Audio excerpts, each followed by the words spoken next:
¿Cómo les va? Seguimos con la obra de Torres, que recomiendo, sobre todo la actualizada, año 2020. Vamos con el capítulo cuarto, clasificación de las nulidades. Siempre recuerdo, ¿no?, que no hay materia que no tenga sus clasificaciones de los institutos, etcétera, ¿no? Y uno a veces se pregunta ¿para qué? ¿Por qué? Pero a veces tienen algún sentido y tienen alguna virtud, digamos, ¿sí? Tener en claro las clasificaciones.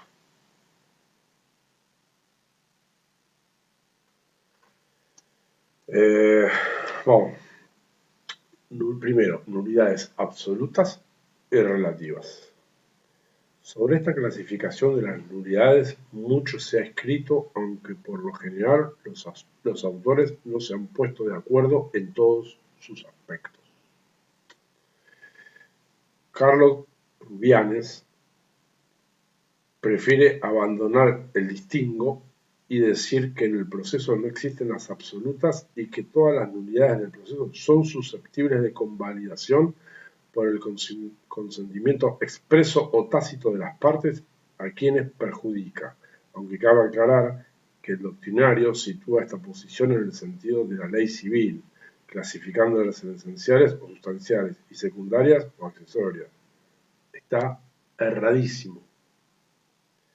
Creemos, sin embargo, que en el ámbito penal la clasificación tiene sentido teórico y fundamentalmente interés práctico. Como primer aspecto entendemos que el carácter relativo de las nulidades de los actos procesales constituye la regla. Para Torres, el carácter relativo de las nulidades en los actos procesales es la regla. Y esto es así toda vez que la calidad del vicio resulta de aplicación esencial como consecuencia de su mayor rigor, sufriendo todo el peso de la acción legal.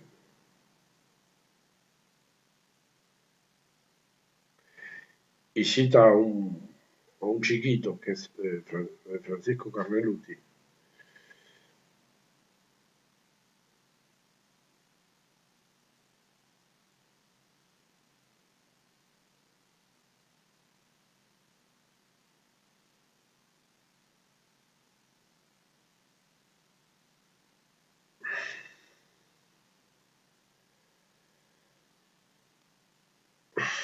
Parece que hay un error, pero no importa. O yo no lo entiendo. Lo segundo es lo más probable. Las nulidades absolutas son las que se aplican cuando se afectan el orden público, seguridad pública, bla, bla, bla, absoluta discrecionalidad del juez, o alguna garantía constitucional. Ahí estamos más acotados, en tanto que las relativas surgen cuando el acto afecta un interés particular, ya que rige en beneficio de las partes. En cuanto a caracteres, existe consenso en establecer los siguientes. Absolutas, deben ser declaradas de oficio no hay nada. Pueden serlo en cualquier estado del proceso. Pueden ser planteadas por cualquiera de las partes. No son convalidables o subsanables. Relativas, no pueden ser declaradas de oficio. B. No pueden plantearlas quienes las hayan provocado. C. Solo puede pedirlas quien tenga interés. D. Son subsanables. Lo expuesto nos muestra efectivamente las principales diferencias, aunque creemos que no solamente debe exigirse interés en la declaración de nulidad en las nulidades relativas, sino que dicho requisito, que debe observarse también en el caso de las absolutas, ya que, como vimos, el interés se relaciona con otro de los requisitos fundamentales que requerimos para la declaración de la nulidad, el perjuicio. La solución contraria significaría declarar la nulidad por la nulidad misma, ya que ni las partes ni la justicia se benefician con esta declaración que carece de consecuencias en el proceso. En definitiva, Las diferencias entre nulidades absolutas y relativas se encuentran en la forma de declaración, en quién puede alegarlas y si son subsanables, siendo en el primer caso el juez y las partes en el otro, quienes deberán probar el daño ocasionado. Siendo en el primer caso el juez y las partes en el otro, quienes deberán probar el daño ocasionado. Muy interesante, ¿eh? Nulidades totales y parciales. Esta clasificación atiende a la extensión de la sanción de la nulidad. Indudablemente, para que pueda funcionar la nulidad parcial, es necesario que el acto de que se trata sea divisible. Así, un acto singular, por ejemplo, una declaración indagatoria, un reconocimiento de personas o un acta de secuestro, no pueden ser nulos más que en su integridad. Por el contrario, los motivos de anulación se pueden referir tan solo a una parte del acto, como aquellos que contienen varias disposiciones. En tal hipótesis se podrá nulificar una parte y hacer valer las restantes. Un supuesto de nulidad parcial lo constituye una sentencia en la que se condena a 3 procesados, aunque la acusación fiscal y la defensa solo se habían cumplido respecto de 2 de ellos. Cada ejemplo imposible. Obviamente, se incurriría en un rigorismo formal y razonable anular la totalidad del decisorio. En este caso, solo se deberá impugnar la condena dictada en forma irregular, sobreviniendo las realizadas conforme a las normas procesales.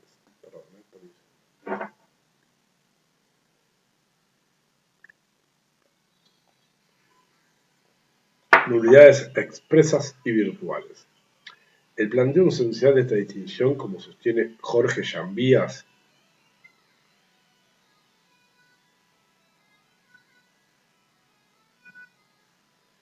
se refiere a solo si es indispensable que la sanción legal esté formalmente expresada en el texto o si es posible que el intérprete descubra una incompatibilidad entre la norma y la eficacia de cierto acto jurídico, de manera que quede excluido tácitamente la validez de este sin una explícita determinación en este sentido. Y ahora viene Claría Olmedo. A ver, esta división es admitida por Claría Olmedo. Bien, ¿quién sostiene que a pesar de una previsión literal debe entenderse la implícita o virtual por sugerir sin lugar a dudas del contexto normativo que sienta el sistema de taxatividad? Cabe aclarar que si bien esta clasificación adquiere particular relevancia en los códigos que con un sistema legalista de nulidades también rige, en los que, como en el nacional, se establece un sistema mixto, ya que en definitiva un allanamiento sin orden judicial será nulo, y no porque lo diga el código, sino porque esta consecuencia surge implícitamente al vulnerarse la garantía constitucional y inviolabilidad del domicilio. También la jurisprudencia ha podido expedirse sobre el punto al señalar que, ya sea extendiendo el principio de nulidad expresa a casos evidentes, surgidos como consecuencia del régimen procesal, con la aceptación de la existencia de las llamadas nulidades implícitas o virtuales, esto es, cuando en virtud de expresas provisiones o exigencias de la ley formal o sustancial, surge sin dudas improcedibilidad del trámite, no obstante la ausencia de culminación de nulidad expresa. Y cita al Tribunal Supremo de Córdoba. ¿Cuánto tenemos que aprender los cordobeses en materia procesal penal? Nulidades específicas y genéricas.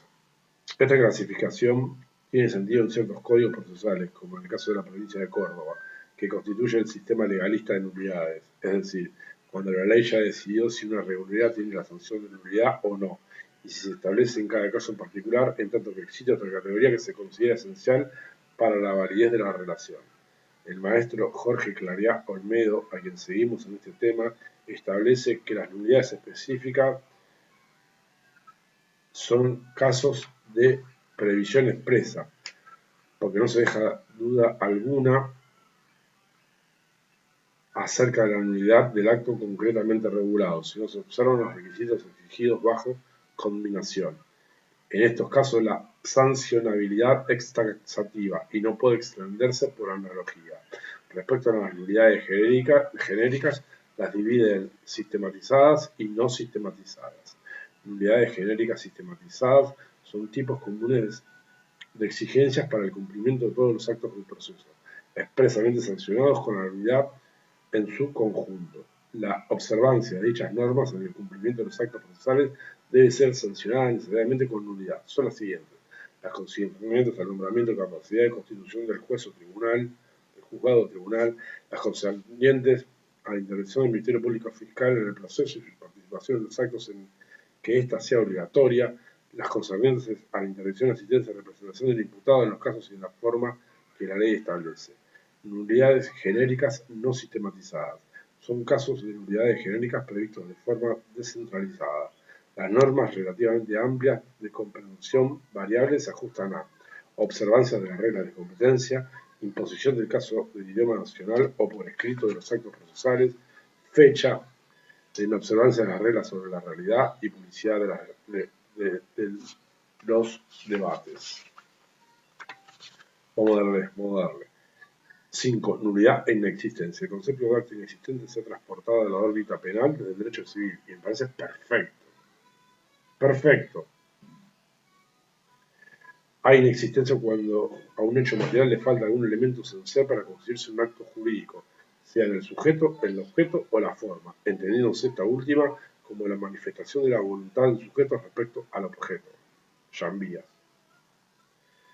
Esta clasificación entendemos que resulta importante y de gran interés práctico, que ya se ha advertido que si no nos encontramos ante un acto que no trae aparejada sanción legal de nulidad o vicio, no está contemplado en dicho castigo y tampoco se trata de un caso de nulidad genérica, sistematizado o no, dicho acto será válido.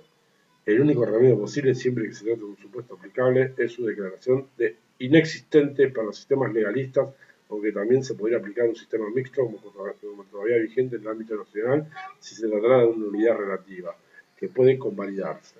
El acto jurídicamente inexistente no puede ser convalidado o rectificado, sencillamente porque no existe. Respecto a su declaración, existe coincidencia al establecer que la calidad inexistente debe ser declarada judicialmente, al igual que si se tratara de una nulidad, ya que se parte de una lógica elemental. Cualquier acto incorporado al proceso lo es por los tribunales, debiendo ser estos quienes así los declaren.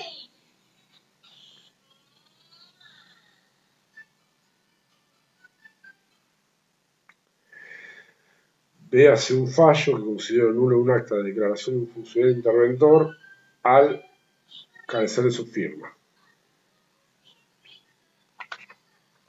Un problema lo encontramos en los supuestos en el que un acto inexistente no haya sido advertido continuando el proceso con su trámite normal. Imaginamos una sentencia dictada por un empleado judicial que se comunica a las partes, estas apelan el pronunciamiento y el expediente se remite al tribunal de alzada. ¿Qué sucede con los actos posteriores? Notificación, apelación, existencia, etcétera, al inexistente, la sentencia. Creemos que dichos actos son nulos, ya que estos son en su esencia válidos por su vicio, ya que en su esencia creemos que dichos actos son nulos, ya que estos son en su esencia válidos, porque su vicio es precisamente existir gracias a una nada jurídica. Por ello, no se puede notificar o apelar algo que no existe. Ricardo Levene nos trae el ejemplo citado a Florian del caso del terremoto de Calabria y Messina, a consecuencia del cual muchas sentencias quedaron redactadas pero sin firmar por haber muerto los jueces.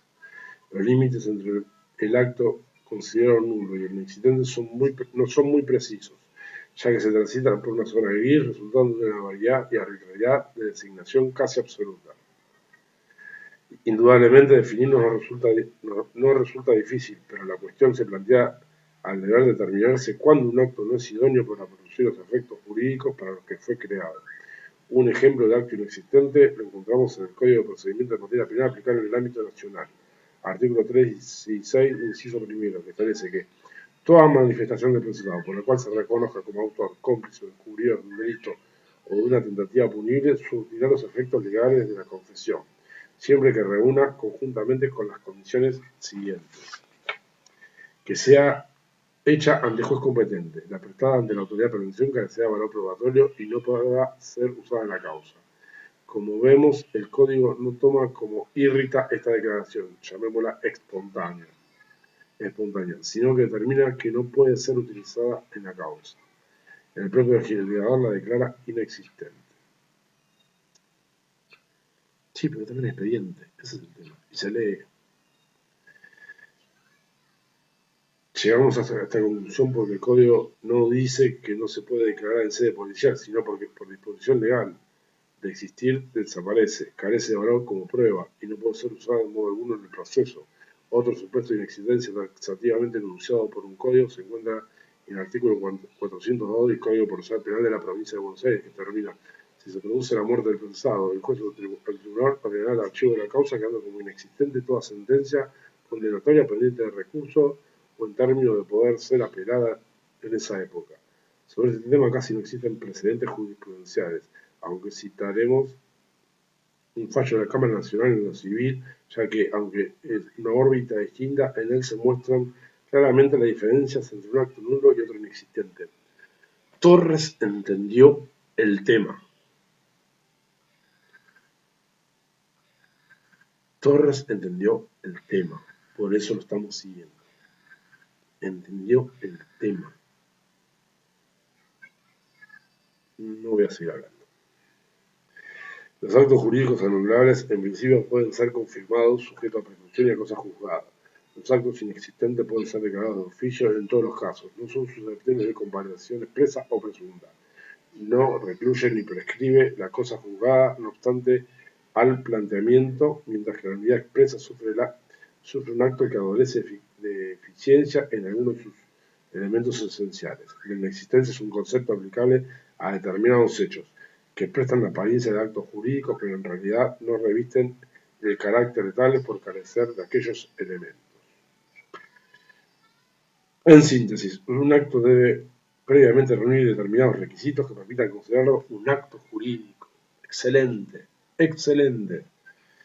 Ya que estos son los únicos, como vimos en el capítulo primero, que permiten su declaración de nulidad. Así una sentencia sin firma. No empecemos con sentencias sin firma. Por Dios, no es un acto procesal al que le faltan un requisito de existencia.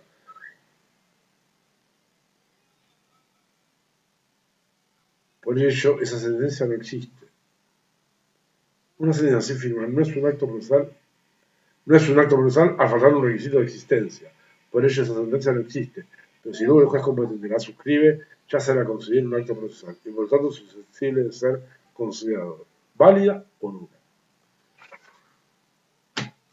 Muy bien, entonces. No vamos a hacer que mucho que diga en nuestro ensayito.